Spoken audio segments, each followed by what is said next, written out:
വിഴിഞ്ഞത്തെ തീരസംരക്ഷണ സേനയ്ക്കായി അത്യാധുനിക ചെറുകപ്പൽ C-407 വിഭാഗത്തിൽപ്പെട്ട അത്യാധുനിക രക്ഷാപ്രവർത്തന സൗകര്യമുള്ളതാണ് ഈ കപ്പൽ. C-407 വിഭാഗത്തിൽപ്പെട്ട അത്യാധുനിക രക്ഷാപ്രവർത്തന സൗകര്യമുള്ള ഇന്റർസെപ്റ്റർ ബോട്ട് നിരയിലെ ചെറുകപ്പലാണ് വിഴിഞ്ഞം തീരസംരക്ഷണ സേനയുടെ ഭാഗമാകുന്നത്. 28 മീറ്റർ നീളമുള്ള കപ്പലിന് 45 നോട്ടിക്കൽ മൈലാണ് വേഗത. സാറ്റലൈറ്റ് വാർത്താവിനിമയ സംവിധാനങ്ങൾ, ഇൻഫ്രാറെഡ് ക്യാമറകൾ, ശത്രുവിനെ നേരിടാനായി heavy machine gun, light machine gun, സ്റ്റാർട്ടാക്കിയാൽ അപ്പോൾ തന്നെ പുറപ്പെടാൻ കഴിയുന്ന എഞ്ചിൻ തുടങ്ങിയ അത്യാധുനിക സൗകര്യങ്ങളുള്ളതാണ് പുതിയ ഇന്റർസെപ്റ്റർ ബോട്ട്. 10 മൈൽ ദൂരെ നിന്നുള്ള ദൃശ്യങ്ങൾ വരെ രാപ്പകൽ ഭേദമന്യേ പകർത്താനാവുന്ന ക്യാമറയാണ് ചെറുകപ്പലിലുള്ളത്.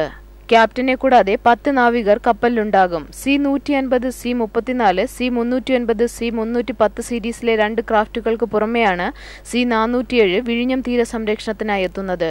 തീരദേശ സുരക്ഷ, മത്സ്യബന്ധനത്തിനിടെ അപകടത്തിൽപ്പെടുന്നവരെ രക്ഷപ്പെടുത്തൽ തുടങ്ങിയ അടിയന്തര ഘട്ടങ്ങളിലെ സേവനത്തിനായി ഇനി C-407 വിഴിഞ്ഞത്തുണ്ടാകും. കൊച്ചി മുതൽ വിഴിഞ്ഞം വരെയുള്ള തീരമാണ് നിരീക്ഷണ പരിധി. ACV ന്യൂസ്, വിഴിഞ്ഞം.